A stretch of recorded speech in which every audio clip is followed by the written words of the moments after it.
Hello there, Biakamuso desu and welcome to my review of The Last of Us. So the game The Last of Us has been trending for the past months because of the Last of Us Part 2. It rose a polemic due to the leaks of the game and because of the contents of the story. So I decided during that time to play the first game, which I had never played. So I will make this review about the first game, and I will also do some commentary on what I know about the second game. So of course this will have spoilers from the first game and also some spoilers that I know about the second game. About the first game, I really enjoyed the experience overall. I think it's a very beautiful game, very good to look at. Of course, that's not even a question. It's the same company that created Uncharted. So I also started those series, but I still haven't done much. So it's really realistic looking, and I simply love the story. So The Last of Us tells this life in the post-apocalyptic era where zombies are a thing, basically. And you have different kinds of zombies, which I thought was a very interesting concept because you don't have the mindless zombies that track you down and wherever. You have the clickers, you have the runners, you have the stalkers, and you learn to have different strategies to deal with each group, and then different strategies to deal when you have different times in the same area. And then you have humans. So humans are also an enemy, and they are a very dangerous enemy because you can more or less run away from the zombies even if they are runners, and they are more or less easy to tackle with bats and with just punches.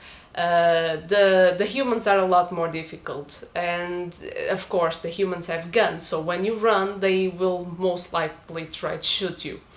So these kind of different enemies and this dynamic, and I think the NPCs, so your enemies, have a really high level of AI, so they react very well in this context, and I think that makes a very dynamic game. So about the story is very simple. You have Joel, which is a sort of veteran in this post-apocalyptic world, and you are with a companion, Tess, and you are trying to have guns. You had a shipping of guns waiting for you, a package, and the person says that they just gave the weapons to another person, and then the other person was a member of the Fireflies, and they decide to give you a mission. If you do this mission, they will return your guns. So this all starts because they want you to deliver someone to the group, in the other side of the city. They just say it's an important mission and you have to deliver a person, which is Ellie. Ellie is really interesting because both Joel and Ellie develop throughout the game, but it's really interesting because Ellie goes from being really bratty to being somewhat more mature. So Joel is a very interesting character because he knows what kind of world he's living in. He knows that he has to be aware of zombies, but humans can't be trusted either because you are really living in a society where it's survival of the fittest. So you most probably will find humans that aren't there to help you. They are just there to trick and to hurt each other most of the times. And Joel is a very suspicious character. He doesn't trust, even if someone helps him, he doesn't trust them immediately. He avoids using names. And it's really, you can see that he's really perceptive and that he's always cautious of his surroundings. So if we think about The Last of Us 2, it's really weird that Joel, for example, gave his name immediately to Abby, because even in the first game, even when he is saved or helped by someone and has apparently no reasons to not trust, he still doesn't give that kind of information immediately. He's always on edge. So it's somewhat of a dumb move in the second part that doesn't make sense according to who Joel is. And then you have Ellie.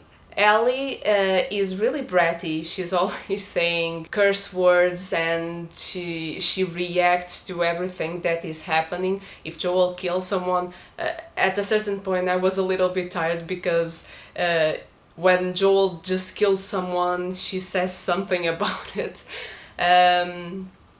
But she's really interesting because she develops from always being against Joel to seeing him like a father figure. And Joel does the same with Ellie. He starts seeing him as a daughter. So this really long trip that they are taking to cross the city, it's really an amazing relationship that is built throughout the game through various moments. They go from being just a mission to building a real relationship in an era where people just don't trust each other. They don't build relationships anymore because it's really easy to you just die because everything around you is a death trap, and they don't want to get hurt, and because they most of the times can't trust people because they only can trust in interests of people, common interests. So they really build a very interesting relationship. You have various moments in the game that I like. I really like the mechanics. I think they work really well. I really like this character that appeared just to so you could play with Ellie in the first game. That is David. David is a horrible person and is done really well because he is part of the cannibalists group, and he also has the same voice actor as Nathan from Uncharted, and it's really interesting because in everything that he does, and I think the voice acting really brings that out, you find that he is a despicable person in everything that he does. So it's not only for the fact that he hunts people to eat them, it's the way he talks to Ellie, the scene where she is in that prison of his, and he implies what he wants from her. He's really plain creepy in every moment. And the confrontation with David is also something that I want to criticize about part 2, because so part 2, from what I've understood, is one big vengeance story, because you have Joel being killed by Abby in front of Ellie, and Ellie decides to just memorize the face of each person that is in that room so that she can seek her revenge. Because she mainly feels guilty because she was upset with Joel for having lied to her, and that's something from part 1. So she takes this plan, and at the last moment, when she almost killed everyone but Abby got away, Ellie decides to abandon Dina, with whom she was having a normal life, a somewhat happy life, to still seek this vengeance. And in the last moment, when she is about to kill Abby, she gives up. And people say, yeah, because Ellie didn't want to take this path of hatred and everything. I mean, did you see the way, when she was younger, the way she killed David?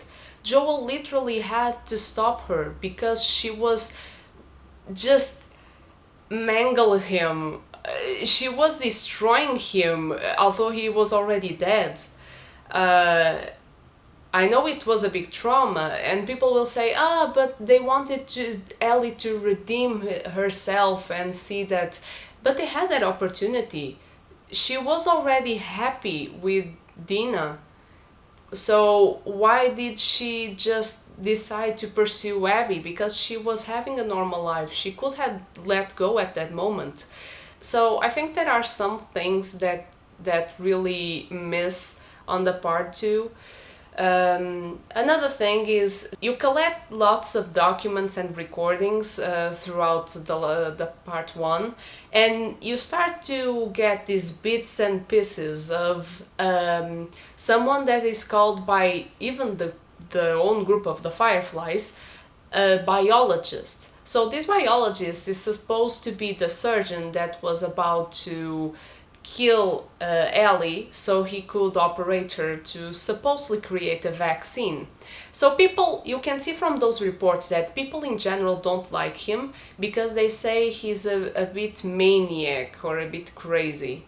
And in part two, we discovered that that surgeon was Abby's dad, and you have lots of flashbacks where she's building her relationship with her father. So, what they are trying to do is make you like both Abby and her father so that you feel that Joel killed a somewhat innocent person. But that's not the story that they tell in part one. They don't tell you that he's a horrible person, but you can even find tapes where he says that there were other immune people before Ellie and that he killed all of them because not because he's really interested in the vaccine or the cure for this zombie virus, but because he has this grandeur idea that he's on the verge of discovering the next great human discovery. So like he even uses a specific example of the discovery of penicillin. He says that will revolutionize the world. So you can see that he isn't doing this for an altruist motive. He's doing this because he has this thirst for power and for the experiment in itself. So it's really confusing how they just forget these tips that they give you in the first game so that they make a more likable character for the second game, so they can justify what Abby did and so that you can feel like you can sympathize with Abby. I think that this doesn't work because then it's the problem of the lie that Joel tells Ellie, because when Ellie wakes up after he takes her from the hospital, she asks what happened, and Joel tells him that there are other immune people before her, that are the people that are immune. And what he is saying isn't a lie, because there is a recording where you can hear the surgeon saying that there were other people before that had the same immune capacity of Ellie, and they were all killed for this vaccine, and he didn't create it yet. So one more death. How many did die before Ellie? Was her death really that special that could make the vaccine? I don't think so. So the only problem is that Joel lies to her saying that they stopped trying to look for a cure. That's not true, but that's the only lie he says, because most of what he says to Ellie at that moment is the truth. So I think Joel could have told her the real truth.